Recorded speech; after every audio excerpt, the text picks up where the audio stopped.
After our recent stories on a series of wrong-way and fatal crashes in northeast Wisconsin, Anna Nowak could no longer stay silent. She says it's time people see the harsh reality of driving drunk by taking one look at what happened to her when she did it. Calf muscle obviously is missing. The doctors described it as like a shark bite. It went like all the way down to my bone and just ripped out. This is what her legs look like. And I have no feeling in this leg at all. 2 years after she got drunk and drove.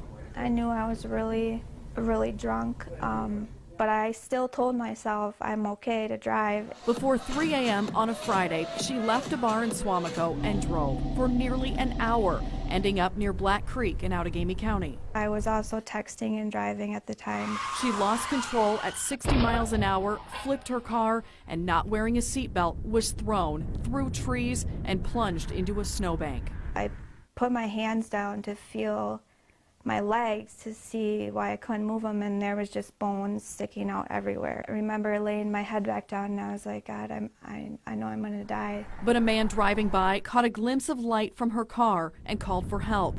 Anna woke up in the hospital. The first thing I remember them saying was, we need to amputate your right leg. She begged doctors to save her leg, knowing that would also save her career.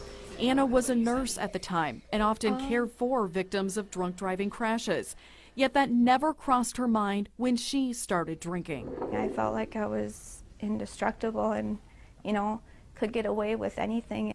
It's just those people that think that it won't happen to me, that it will. She calls it a miracle doctors saved her leg, but what followed was painful.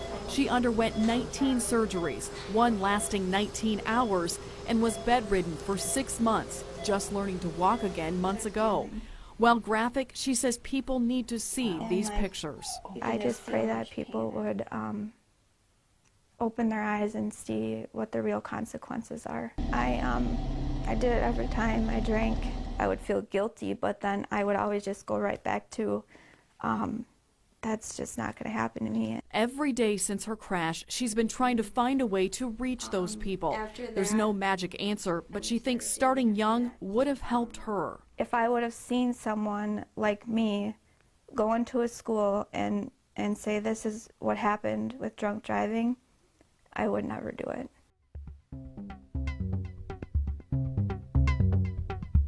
This picture of her smashed up car helps explain how she gets through days of depression and constant physical pain.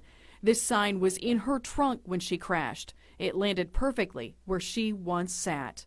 Living to tell her story and share her faith is Anna's sign she can help others. She wants to speak to schools, community groups, or anyone who will listen to show them the harsh consequences of not giving away the keys.